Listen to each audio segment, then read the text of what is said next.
Hello and welcome to वैस ICS. My self Abhishek Mishra. तो भारत में, हमारे देश में एक बार फिर इलेक्शन का जो कलर है वो धीरे धीरे चढ़ते हुए नजर आ रहा है। आप देख सकते होंगे हर तरफ मीडिया के हर चैनल्स पर, न्यूज़पेपर्स में इलेक्शन को लेकर के ही बातें हो रही हैं। इसी साल 2023 के एंड में नंबर ऑफ स्टेट्स में विधानसभा के इलेक्शंस हैं। फिर अपकमिंग 24 में 2024 में आपके देश में लोकसभा के इलेक्शंस हैं। तो कुल मिलाकर के कहा जा सकता है कि भारत एक बार फिर जो है वो चुनाव के रंग में हमें रंगता हुआ नजर आ रहा है, और जिसमें अलग अलग पॉलिटिकल पार्टीज जो हैं वो अपना अपना साम दाम दंड भेद पूरा एकदम जो है लगाना चाहती हैं, जिससे वो आने वाले चुनावों को जीत सके। फिर चाहे वो एनडीए ग्रुप हो जो कि बीजेपी लेड है, और फिर चाहे वो नया रिसेंटली बना हुआ ग्रुप जिसको इंडिया नाम दिया गया है, INDIA। अब इसी माहौल में बीजेपी गवर्नमेंट ने एक, कहने को आप कह सकते हैं कि एक मास्टर स्ट्रोक खेला है, और अलग अलग पॉलिटिकल पार्टीज का अपना अपना उस पर राय है, मीडिया चैनल्स में भी अलग अलग उसकी राय है कि भारत सरकार ने एकाएक जो है वो स्पेशल सेशन पार्लियामेंट का जो है वो बुलाने का निर्णय लिया है। 5 दिन का ये स्पेशल सेशन होगा, 18 सितंबर से ये शुरू किया जाएगा। अब इसमें मोटे तौर पर ये माना जा रहा है कि गवर्नमेंट ऑफ इंडिया जो है वो कुछ बिल्स पर इस पे चर्चा करा सकती है, उसको इंट्रोड्यूस कर सकती है, जिसमें एक सबसे इंपॉर्टेंट जो बिल आने की बात है वो वन नेशन वन इलेक्शन को लेकर के है। तो भारत में एक बार फिर कुल मिलाकर के एक राष्ट्र एक चुनाव का जो मुद्दा है वो फिर छा गया, वन नेशन वन इलेक्शन। अब ये वन नेशन वन इलेक्शन है क्या, ये इंडिया में कैसे इंप्लीमेंट होगा, क्या हमारे देश में इसका हमको बैकग्राउंड दिखता है कि भारत में वन नेशन वन इलेक्शन था कभी, या अगर गवर्नमेंट इसको इंट्रोड्यूस करेगी तो कैसे करेगी, इसका प्लस क्या है, इसका माइनस क्या है, इस पे गवर्नमेंट क्या कह रही है, इस पे विपक्ष क्या कहता है, सबकी अपनी अपनी राय है। हमें इसको एग्जामिनेशन के पॉइंट ऑफ व्यू से समझना है और जानना है। तो आज के इस वीडियो लेक्चर में मैं आपको इसी टॉपिक पर डिस्कस करूंगा। तो चलिए फिर शुरू करते हैं, something about one nation one election. ना ये वन नेशन वन इलेक्शन को होल्ड करने के लिए भारत सरकार ने इस पर एक कमेटी भी बना दी है, जिस कमेटी को लीड कर रहे हैं हमारे फॉर्मर प्रेसिडेंट, भारत के जो फॉर्मर राष्ट्रपति रहे हैं, फॉर्मर प्रेसिडेंट रामनाथ कोविंद साहब। उनके लीडरशिप में कमेटी बनी है, ये अपनी राय भारत सरकार को देंगे कि कितना फिजिबल है वन नेशन वन इलेक्शन कराना, और ये कराया जा सकता है कि नहीं। और इसी से रिलेटेड फिर गवर्नमेंट बिल पार्लियामेंट में पेश करेगी, और सरकार का पूरा मूड है, जो प्रेजेंट बीजेपी गवर्नमेंट है उसका पूरा मूड है कि हम भारत में वन नेशन वन इलेक्शन जो है वो लागू करें। अब उसके पॉलिटिकल रिपरकशंस क्या होंगे, विपक्ष उसका विरोध क्यों कर रहा है, सरकार उसको क्यों इंप्लीमेंट कराना चाह रही थी आनन फानन में जल्दी जल्दी, ये सब राजनीतिक बातें हैं। हमें राजनीतिक बातों में नहीं पढ़ना, हमें अपने टॉपिक को देखना है। तो फिलहाल अगर हम वन नेशन वन इलेक्शन की बात करें, तो वन नेशन वन इलेक्शन जैसा कि नाम में ही कहा, मतलब दिखने को मिलता है कि एक राष्ट्र एक चुनाव। एक राष्ट्र एक चुनाव का मतलब होता है कि हम साइमल्टेनियस इलेक्शन कंडक्ट कराएंगे, लोकसभा का और स्टेट असेंबलीज का। मतलब अभी तक आप देखते होंगे हमारे देश में हर दिन कोई ना कोई इलेक्शन ही रहता है, हर महीने कोई ना कोई इलेक्शन होता है। कभी किसी राज्य का विधानसभा का चुनाव है, तो कभी कहीं पर जो है पंचायती चुनाव है, तो कहीं कोई चुनाव, तो कहीं कोई चुनाव है। अब गवर्नमेंट कहती है वन नेशन वन इलेक्शन होना चाहिए, इसका मतलब है कि आपके देश में साइमल्टेनियसली हम लोकसभा और विधानसभा के चुनाव कराएं। अब ये मुद्दा एक बार फिर से जो है वो चर्चा में आ गया है। अब जाहिर सी बात है, इसको इंप्लीमेंट करना इतना आसान तो नहीं है, इसमें बहुत सारे चैलेंजेस हैं, बहुत सारे इसमें कॉन्स्टिट्यूशनल चैलेंजेस हैं, बहुत सारे लीगल चैलेंजेस हैं, कुछ इसके फायदे हैं, कुछ इसके नुकसान भी हैं। जैसे फॉर एग्जाम्पल, अगर मान लीजिए भारत इसको सक्सेसफुली इंप्लीमेंट करा ले जाता है, तो विश्व में भारत चौथा ऐसा देश हो जाएगा जो वन नेशन वन इलेक्शन को कंडक्ट कराता है। अभी हाल अगर आप देखेंगे विश्व में, तो साउथ अफ्रीका, बेल्जियम और स्वीडन, ये ऐसे देश हैं जो one nation one election conduct कराते हैं। नेपाल ने शुरू किया था इसको, बट नेपाल ने बाद में इसको विड्रॉ कर लिया। कुछ वहां पर दिक्कतें आई, नेपाल गवर्नमेंट को फेस करनी पड़ी, बड़ा विरोध हुआ, तो बाद में नेपाल सरकार ने इसको विड्रॉ कर लिया। तो अगर भारत इसको इंप्लीमेंट कर लेगा तो भारत विश्व का चौथा देश बन जाएगा। अब वन नेशन वन इलेक्शन की जहां तक बात है, तो मैं आपको ये बताना चाहूंगा कि आफ्टर इंडिपेंडेंस, जब भारत आजाद हुआ, तो right from the independence till 1967 हमारे देश में वन नेशन वन इलेक्शन होता था। ऐसा नहीं है कि कोई नई चीज है हमारे लिए। तो भारत में वन नेशन वन इलेक्शन का कॉन्सेप्ट पहले से ही था। तो नंबर ऑफ इलेक्शन जो है वो इस कॉन्सेप्ट पर हुए हैं। बाद में जब हमारे देश में देखिए क्षेत्रीय दलों का उदय हुआ, अलग अलग राज्यों का निर्माण होने लग गया। तो जब राज्यों का निर्माण हुआ तो विधानसभाएं बनाई गई। जब रीजनल पार्टीज का फॉर्मेशन हुआ तो जो पॉलिटिकल सिनेरियो था वो चेंज होने लग गया। प्लस हमारे देश में लोकसभा का इलेक्शन 71 में हुआ, तो जो प्री मैच्योर इलेक्शन था। तो इस वजह से जो election one nation one election हो रहा था वो पटरी से उतर गया, डिरेल्ड हो गया। तो जब डिरेल्ड हो गया तो तब से वो जो इशू रहा, तब से वो जो कहानी रही वो आज तक चलती चली आई कि आपके देश में दोबारा फिर वन नेशन वन इलेक्शन नहीं हो पाया। तो लोकसभा का चुनाव अलग होने लग गया, विधानसभाओं के चुनाव अलग होने लग गए।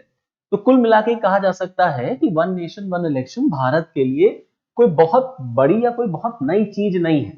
अगर गवर्नमेंट चाहे तो इसको इंप्लीमेंट किया जा सकता है। बट हाँ, ये भी बात है कि जो हैबिट चलती चली आ रही है उससे दूर होना या उसको चेंज करना it will not so easy. तो यहाँ पे कहीं ना कहीं गवर्नमेंट को बहुत सारे चैलेंजेस भी फेस करने पड़ेंगे। अब वन नेशन वन इलेक्शन पर बहुत सारे लोगों ने सजेस्ट भी किया गवर्नमेंट को। जैसे फॉर एग्जांपल इलेक्शन कमीशन अपनी रिपोर्ट में सरकार को कह चुका है कि हमें इंडिया में वन नेशन वन इलेक्शन कराना चाहिए। लॉ कमीशन ने भी वन नेशन वन इलेक्शन पर अपनी राय रखी थी। और जब 2014 में बीजेपी गवर्नमेंट बनती है, मोदी जी की जब सरकार बनी, तो बीजेपी के मैनिफेस्टो में भी वन नेशन वन इलेक्शन था कि हम भारत में वन नेशन वन इलेक्शन लाएंगे। अब अगर लाएंगे तो गवर्नमेंट इतना क्यों जोर दे रही है वन नेशन वन इलेक्शन पर? देखिए, इसके राजनीतिक मुद्दे तमाम हो सकते हैं कि सरकार जो है वो विपक्षी दलों को मौका नहीं देना चाहती तैयारी का कि वो लोकसभा का चुनाव की तैयारी कर सके, या क्षेत्रीय दलों को जो है गवर्नमेंट वो दबाना चाहती है, या जैसे तमाम विपक्षी दल हैं, जैसे ममता बनर्जी ने कहा कि बीजेपी जो है वो डर गई इंडिया जो कोएलिशन बना है उससे। तो तमाम इस तरीके के मोदी जो है वो हथकंडे अपना रहे हैं। तो वो सब खैर पॉलिटिकल बातें हैं, सब पॉलिटिकल इश्यूज हैं। अगर हम इसके फेवर में आए और इसके सपोर्ट में आए तो गवर्नमेंट क्या सपोर्ट में क्या तर्क देती है। अगर हम one nation one election India में कराते हैं तो ये अच्छी चीज है, इसमें कोई दो राय नहीं है, क्योंकि इसके बहुत सारे फायदे हैं। जैसे फॉर एग्जांपल सबसे बड़ा फायदा तो ये है कि इससे बहुत हद तक जो कॉस्ट आती है, जो एक्सपेंडिचर की होता है चुनाव कराने में, वो बहुत हद तक कम हो जाएगा। क्यों? क्योंकि आपके देश में चुनाव जो है लोकसभा और विधानसभाओं के एक साथ होंगे। अभी अलग अलग चुनाव कराने में लाखों करोड़ों रुपए खर्च हो जाते हैं सरकार के। तो भारत जैसे गरीब देश के लिए, जहां हमको इतनी सारी समस्याएं हैं, गरीबी है, बेरोजगारी है, भुखमरी है, उन पे हमें ज्यादा ध्यान देना चाहिए, उन पे पैसा ज्यादा खर्च करना चाहिए। हम उल्टे पैसा खर्च करते हैं चुनाव में, क्योंकि आपके यहाँ कभी बाय इलेक्शन हो रहे हैं, कभी किसी राज्य की सरकार गिर गई तो अब चलो वहां विधानसभा का चुनाव कराओ, फिर वहां से हटे तब तो पता चला किसी और राज्य में है, फिर पता चला लोकसभा का चुनाव है। तो कहीं ना कहीं सरकार के ऊपर फाइनेंशियल बर्डन पड़ता है। और ये अल्टीमेटली पैसा किसका है? ये अल्टीमेटली पैसा आम जनता का है, हमारा है और आपका है। तो सरकार का कहना है कि अगर हम वन नेशन वन इलेक्शन ले आएंगे तो हम संसाधनों का यूज जो है वो प्रॉपर वे में कर पाएंगे, एफिशिएंट यूज होगा संसाधनों का, रिसोर्सेस का। और कहीं ना कहीं जो लागत आती है चुनाव कराने में, कॉस्ट रिडक्शन होगा और बहुत पैसा हम बचा सकेंगे। दूसरी चीज, जब इलेक्शन होते हैं तो आप देखते होंगे कि उसमें बहुत सारे जो है पैरामिलिट्री फोर्सेस, तो बहुत पूरा एडमिनिस्ट्रेटिव मशीनरी जो है हमारी वो इलेक्शन में बिजी रहती है। जब इलेक्शंस हमारे होते हैं तो पता चला डीएम की ड्यूटी लगी है तो एसडीएम की ड्यूटी लगी है, तो पैरामिलिट्री फोर्सेस को बुलाया जा रहा है, तो उन पर भी पैसा खर्च होता है। और हमारे देश का एडमिनिस्ट्रेटिव मशीनरी सारा अपना काम धाम छोड़ करके चुनाव कराने में लगा हुआ है। तो कहीं ना कहीं एडमिनिस्ट्रेटिव मशीनरी की जो एफिशिएंसी है वो कम हो जाती है, because most of the time administrative officers are busy in conducting elections. तो वो जो उनका समय चुनाव कराने में जा रहा होता है, अगर ये हम चुनाव एक साथ करा ले जाएं तो उनका बहुत जो प्रेशियस टाइम है एडमिनिस्ट्रेटिव मशीनरी का वो हम पब्लिक के वेलफेयर के लिए लगा सकते हैं। और जो हमारे पैरामिलिट्री फोर्सेस हैं जिनको हम डिप्लॉय करते हैं इलेक्शन के टाइम पर, उन्हें हम कहीं और फिक्स कर सकते हैं, उनकी ड्यूटी कहीं और लगा सकते हैं। तो उन पर भी जो दबाव पड़ता है, बर्डन पड़ता है, उसे भी हम कम कर सकते हैं। तो कुल मिलाकर के आप इसको कह सकते हैं कि संसाधनों का बेहतर प्रयोग किया जा सकेगा अगर हम one nation one election conduct कराते हैं। तो ये अच्छी चीज है, इसमें कोई दो राय नहीं। दूसरा, गवर्नमेंट का मानना है कि अगर वन नेशन वन इलेक्शन होगा तो it will enhanced voters turn out. One nation one election से वोटिंग परसेंटेज जो है वो बढ़ेगी। ये भी एक बहुत बड़ा चिंता का विषय है कि हमारे देश में वोटिंग परसेंटेज जो होता है वो हमको देखने को मिलता है वो बहुत कम पड़ता है। डे बाय डे हम देख रहे हैं वोटिंग परसेंटेज भारत में गिरता चला जा रहा। तो ये क्यों है, ऐसा क्यों? क्योंकि पब्लिक जो है चुनाव हर दिन कोई ना कोई चुनाव देख करके ऊब जाती है। आज विधानसभा का चुनाव तो कल पंचायती का चुनाव, तो कभी यहाँ चुनाव, तो मेयर का चुनाव, तो लोकसभा का चुनाव। तो लोग जो हैं वो घर से बाहर ही नहीं निकलते वोट देने के लिए। तो गवर्नमेंट का कहना है अगर हम दोनों चुनाव एक साथ कराएंगे तो ये प्रो पब्लिक होगा, जनता के हित में होगा, पब्लिक के फेवर में होगा। और पब्लिक को एक बार इलेक्शन के लिए वोट देने के लिए बाहर निकलना होगा, तो वो बहुत एंथुजियास्टिकली बाहर निकलेगी और बहुत उसके में एक उत्साह होगा वोट देने के लिए। तो इससे डेमोक्रेसी हमारी और मजबूत होगी, क्योंकि वोटिंग परसेंटेज जो है वो कहीं ना कहीं बढ़ जाएगा। तीसरा, गवर्नमेंट का कहना है कि अगर हम साइमल्टेनियस इलेक्शन करा ले जाएंगे तो हम सरकार का जो ध्यान चुनाव में लगा रहता है, जो राज्य सरकारें या केंद्र की सरकारों का ध्यान इलेक्शंस में बिजी रहता है कि हमें इलेक्शन जीतना है, तो उसके लिए हमें कार्य करना है, हम वहां से अपना ध्यान हटा सकेंगे। और हम अपने जो समय जो जो जो मुख्यमंत्री कैंपेनिंग में समय बर्बाद कर रहे हैं, आज यहाँ कैंपेनिंग कर रहे हैं, कल वहां कैंपेनिंग कर रहे हैं, वो समय वो बचाएंगे और जनता की भलाई के लिए लगाएंगे, वेलफेयर ऑफ द मासेस पे खर्च होगा। इसलिए सरकार का अधिक ध्यान गुड गवर्नेंस पर होगा। जो गवर्नमेंट का ध्यान इलेक्शंस पे बिजी रहता है थ्रू आउट द ईयर, वो कहीं ना कहीं वहां से हटेगा and more focus will be on the governance. तो इससे पब्लिक को फायदा होगा, देश को फायदा मिलेगा, देश का विकास होगा। दूसरा, सरकार का मानना है कि ये कहीं ना कहीं लेवल प्लेइंग फील्ड जो है वो प्रोवाइड करेगा। जो स्मॉलर पार्टीज हैं जिनके पास लिमिटेड रिसोर्स होता है, वो भी कहीं ना कहीं चुनाव जो है वो लड़ पाएंगी बेहतर तरीके से। तो कुल मिलाकर के ये मतलब इस इलेक्शन के इस सिस्टम के सपोर्ट में कहा जा रहा है। तो जाहिर सी बात है, जैसे एक सिक्के के दो पहलू होते हैं, there are always two sides of a coin. तो अगर कुछ पॉजिटिव है तो कुछ नेगेटिव भी होगा। अब अगेंस्ट में भी नेगेटिव, अब अगेंस्ट में क्या है, लोग इसकी आलोचना क्यों कर रहे हैं? तो देखिए, राजनीतिक आलोचनाएं तो चलती रहती हैं कि सरकार डर गई है, ये हो गया वो हो गया, उसमें नहीं जाना। लेकिन अब इसका विरोध किस बात पे? इसका विरोध इस बात पे है कि विपक्षी दलों का मानना है कि अगर गवर्नमेंट ऐसा कर रही है तो कहीं ना कहीं इससे हमारा लोकतंत्र जो है वो कमजोर होगा। क्यों क्यों लोकतंत्र कमजोर होगा? क्योंकि जनता, जब ये बात पॉलिटिकल पार्टीज को पता रहती है कि उन्हें एक चुनाव के बाद दोबारा फिर चुनाव में जाना है, तो कहीं ना कहीं उनके ऊपर पब्लिक का प्रेशर रहता है और उन्हें परफॉर्म करके दिखाना होता है। जब एक ही बार इलेक्शन होगा तो एक बार इलेक्शन होगा तो पॉलिटिकल पार्टी उसके बाद फिर शांत बैठ जाएंगे, तो उनके ऊपर पब्लिक का प्रेशर नहीं रहेगा। तो इससे डेमोक्रेसी जो है हमारी स्ट्रेंथन नहीं होगी। दूसरा, उनका कहना है कि ये भारत के फेडरल स्ट्रक्चर को डिस्ट्रॉय करेगा, संघीय ढांचे को जो है वो डिस्ट्रॉय कर देगा।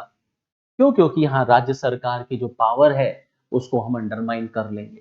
तीसरा, यहाँ पर गवर्नेंस, जो जो गवर्नर है उनका मिसयूज हमें बढ़ता हुआ दिख जाएगा, प्रेसिडेंट रूल जो है वो बढ़ता हुआ हमें दिख जाएगा। तो कहीं संघवाद, फेडरलिज्म जो है वो हमारा डिस्ट्रॉय होगा। प्लस इस बात को लेकर के जो है बड़ा मतलब एक तरीके से खींचातानी है कि ये one nation one election implement होगा तो कैसे होगा, क्योंकि राज्यों की विधानसभाओं का कार्यकाल और लोकसभा का कार्यकाल तो अलग अलग होता है।